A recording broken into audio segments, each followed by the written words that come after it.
Dan sekarang kita kembali ke Pengadilan Negeri Cirebon, Jawa Barat untuk mengikuti sidang peninjauan kembali dari Saka Tatal, orang yang pernah dijerat pidana bahkan sudah menjadi terpidana dan menjalani hukuman saat ini berupaya untuk memulihkan namanya dengan mengajukan PK di Pengadilan Negeri Cirebon. Dan hari ini agendanya adalah menghadirkan ahli untuk memberikan keterangan, menguatkan bahwa seorang Saka Tatal ini tidak terkait dalam kasus pembunuhan Vina dan Eki tahun 2016 silam dan memulihkan namanya untuk bisa beraktivitas seperti biasa sehari-hari dan terhilang dari stigma terpidana kasus pembunuhan, begitu kira-kira.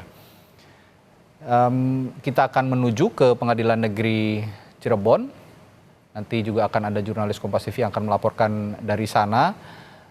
Kita kembali lagi nih dengan Heri Firmansyah. Mas Heri masih bersama kami. Kita gonta-ganti topik dulu nih, Mas Heri, karena ada dua topik yang aman, cukup menarik perhatian publik saat ini. Selain tadi kita bicara soal terduga teroris di Batu, dan saat ini kita kembali ke sidang lanjutan PK Saka Tatal yang menghadirkan ahli. Tadi terakhir kita juga sempat bahas soal harapan kuasa hukum Saka Tatal, Ibu Titin ya. Tadi kita sempat berbincang juga yang menghadirkan 5 anggota polisi untuk bisa berbicara fakta terkait olah tempat kejadian perkara yang sempat dilakukan pada tahun 2016 yang silam. Nah, ini tadi juga Ibu Titin mengatakan yang menarik begini, saya yakin katanya LP Laka Lantas ini dikantongi oleh mereka. Artinya ya memang upaya untuk membebaskan Saka Tatal dari tuduhan apapun gitu ya, tudingan apapun ya memang LP Laka Lantas ini yang sudah diubah akhirnya menjadi kasus pembunuhan.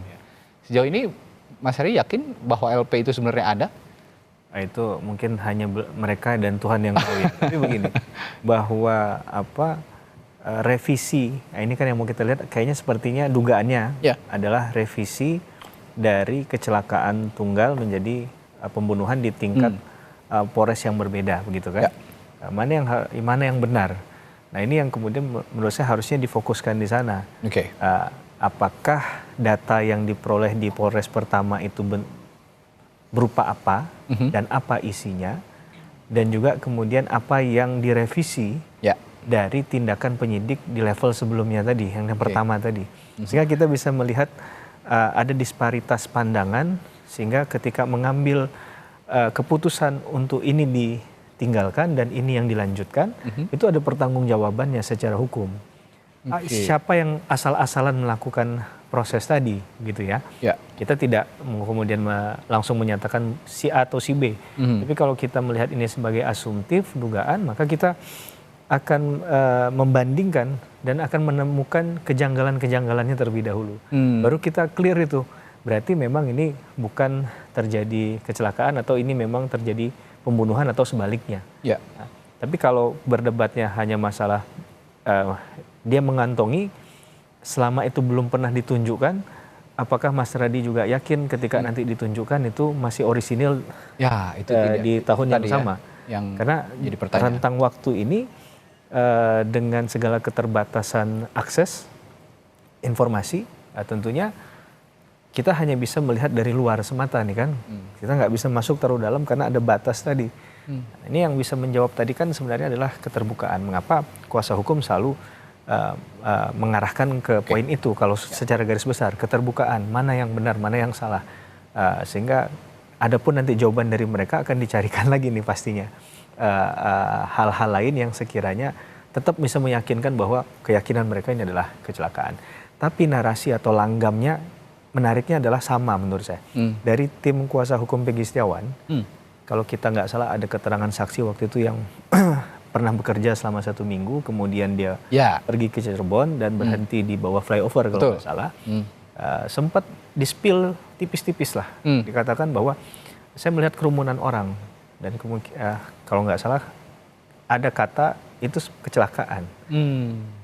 Jadi narasi ini dari awal sudah di-mention nih. Kalau kita notice lagi sidang pra-peradilan kalau kita notice lagi ulang sekarang, ini baru saya temukan setelah membaca hal-hal tadi ya.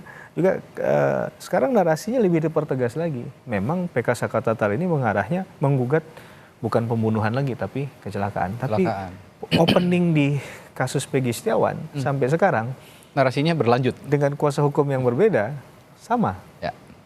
Nah, ini yang menurut saya perlu jadi perhatian juga. Apakah ini kemudian, sehingga tadi mohon maaf saya tambahkan sedikit. Ya. Ada kuasa hukum dari yang sebelumnya yang juga menjadi saksi di perkara ini. Ya. Oke. Itu clean and clear ya untuk melihat fakta-fakta itu. Baik. Nah, tinggal bagaimana apakah itu kemudian akan kembali kepada keyakinan hakim sekali lagi, apakah hakim melihat ini sebagai hal yang terpisah Oke. atau sama, sehingga di PK ini juga selalu menyoal Peggy Setiawan nih. Oke. Peggy Setiawan tidak jadi tersangka lagi menurut versi mereka, sehingga DPO-nya nggak ada, berarti perbuatan pidananya nggak ada. Maka Saka Tatal yang diduga pun untuk melakukan tindak pidana menjadi harusnya bukan orang yang bertanggung jawab dalam tindak pidana ini, karena memang tidak ada perbuatan pidananya.